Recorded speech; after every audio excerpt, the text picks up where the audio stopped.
বাংলাদেশের স্বাধীনতার স্থপতি বঙ্গবন্ধু শেখ মুজিবুর রহমানের ভাস্কর্যগুলো ভেঙে ফেলা হচ্ছে।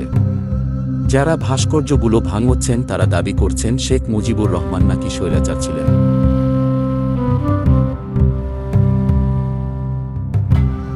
বঙ্গবন্ধু শেখ মুজিবুর রহমান বাংলাদেশের জন্য, বাঙালি জাতির জন্য যা করেছিলেন তার প্রতিদান পেলেন বাঙালিদের কাছ থেকে।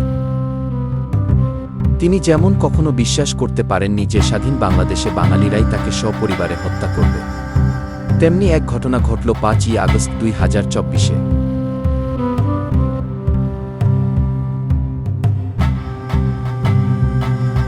বঙ্গবীর কাদের সিদ্দিকী বলেন, বঙ্গবন্ধু ও শেখ হাসিনা কোনোমতেই এক কথা নয়। বঙ্গবন্ধু জাতির পিতা, স্বাধীনতার মহানায়ক। আজ ৩২ নম্বরের বাড়ি যেভাবে জ্বলতে পুড়তে ধ্বংস হতে দেখলাম, তার আগেই আমার মৃত্যু হলে অনেক ভালো হতো। আওয়ামী লীগ ক্ষমতায় থাকাকালে অনেক অন্যায় কাজ করেছে উল্লেখ করে তিনি বলেন, কিন্তু শেখ মুজিব তো কিছু করেননি। তিনি বাঙালি জাতিকে সম্মানিত করেছেন। আজকের এই ধ্বংসজ্ঞ ভবিষ্যৎ ইতিহাসে বাঙালি জাতির জন্য একটি কলঙ্ক হয়ে থাকবে।